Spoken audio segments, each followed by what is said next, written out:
Hello, my name is Paul van Lange. I'm professor of psychology at the Vrije Universiteit.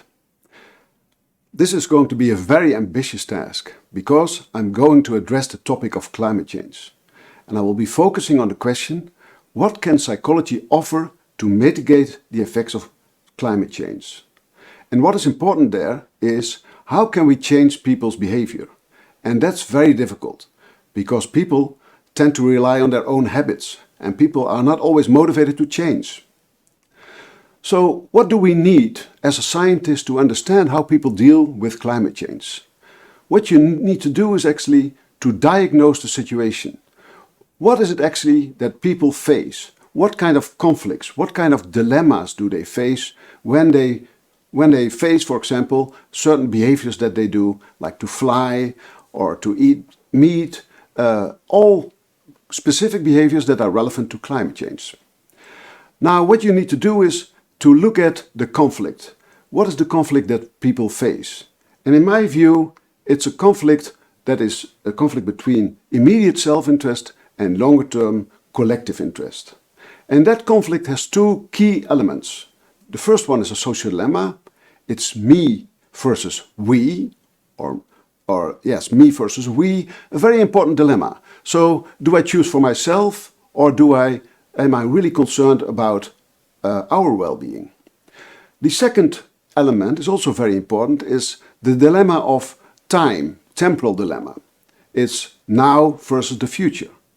And those pose really important challenges to people's mindset and their behaviors and their motivations. Now, when you think more closely about climate change, you'll see that climate change is a very abstract problem and also surrounded by a lot of uncertainty. You do not know exactly what's happening. You do not know exactly what the impact is of your own behavior, for example. Also, the problem is still a little bit abstract in terms of what the consequences may be for you, for example, in the future or now. A second element, a second key feature is that climate change is about the future. So it's not about now, so you have to think years and maybe even decades ahead. And that's also something that people often do not do quite naturally. Then the third element is that it's an intergroup conflict. And that's also interesting because it's not only a conflict between me and we, but it's also a conflict between our group and other groups.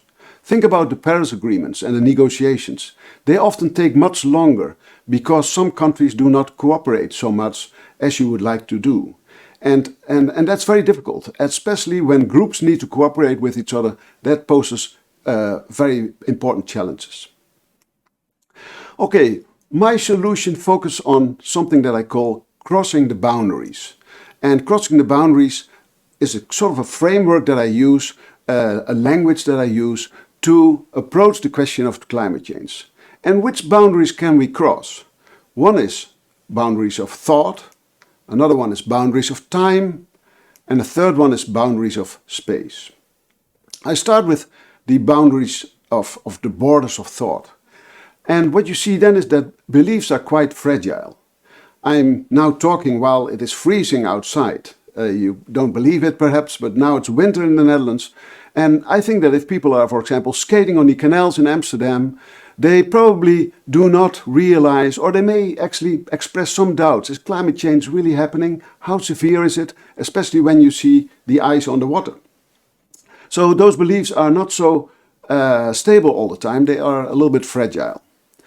The other element that is also important is efficacy. What can I do as a single individual to mitigate the effects of climate change? People might realistically, to some degree, think, well, very little. Like, what can I do? I have so little impact. And the third element of thought is also very important. People have a belief that other people are quite selfish. And this is called the myth of self-interest. People believe that most people are selfish and much more selfish than they themselves. So that also can be a barrier to people to why should I be self-sacrificial for the climate, whereas a lot of other people don't do it? That's a question that people may ask themselves. So these are barriers that have to do with our thoughts that we have and that are relevant to climate change. Now, how can we overcome those thoughts?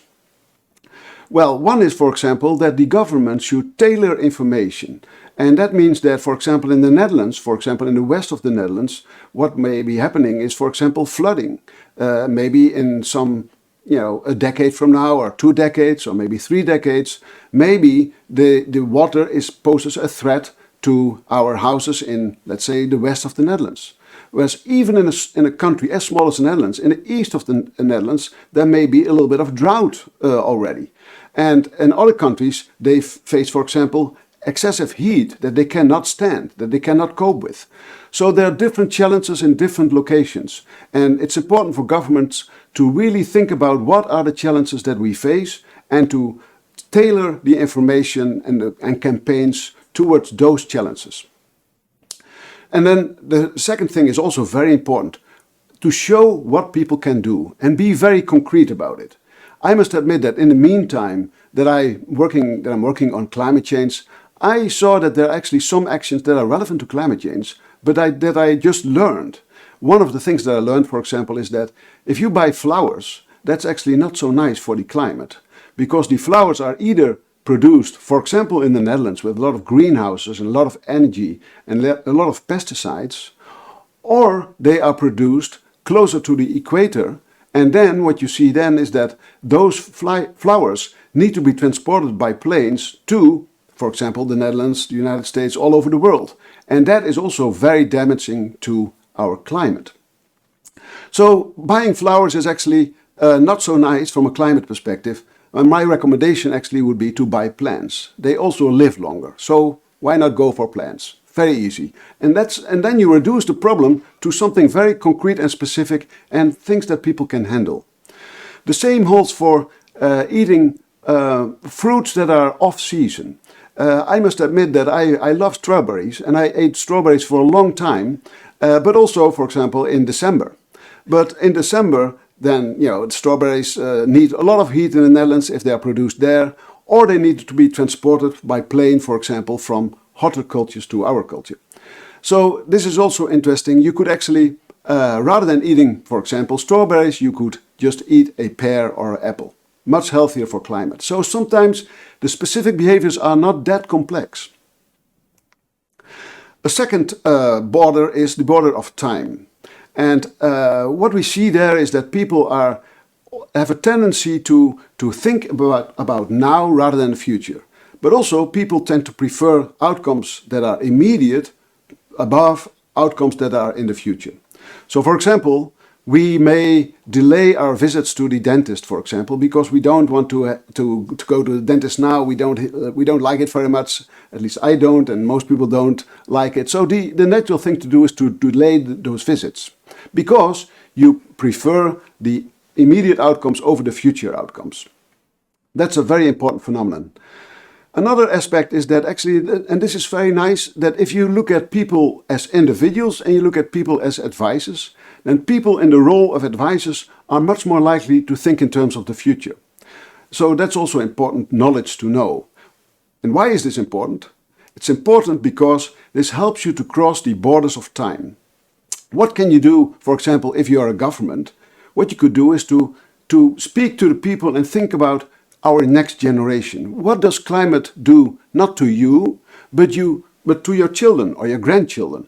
And then all of a sudden, psychologically, it becomes much closer to yourself. And all of a sudden, the consequences almost feel a little bit like immediate. Like you look at your daughter or son or your granddaughter, and then all of a sudden you think, oh wow, I don't want to contribute to a bad climate for him or her. And so that's a very important way, a route that you can take as a government to decrease the distance in time. The other thing is that, for example, when you build a big community of houses, for example, that you include a lot of advisors who are uninvolved.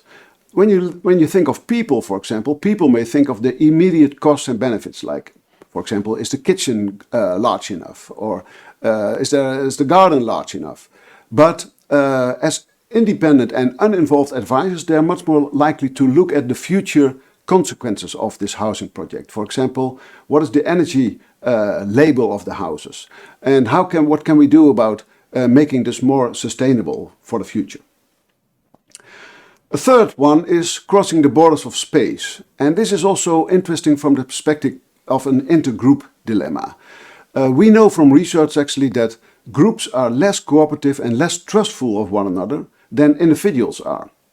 Groups have a competitive mindset. They typically do not trust another group so quickly, and they also tend to take they want to make sure that the other group does not have greater outcomes than they themselves.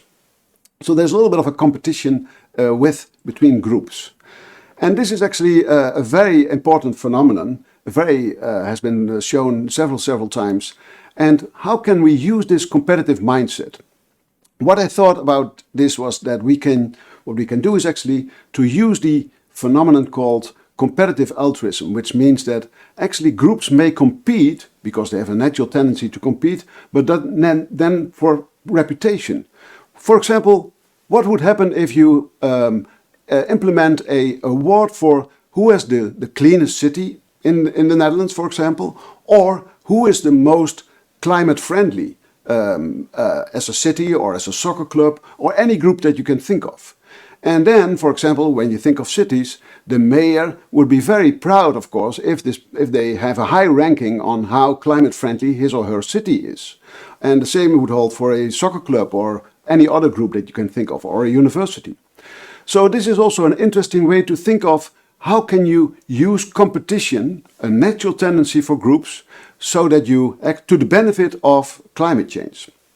And this is also could be a very promising route that could be used more often. So when you think of climate change, there are actually many roads to Rome.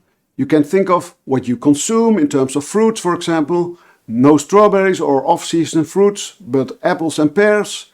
And what you can also think of is, rather than that you think of especially the children and the grandchildren whose future you are affecting. And that's something that's a moral issue and very important, of course. And people can be persuaded that way. And finally, you should include, you can think of communities, cities, etc. And, you know, especially the mayors. I give workshop to mayors. And I think you can say it's safe to conclude that mayors do like to go for a nice reputation for their city, but perhaps also a little bit for themselves. Thank you.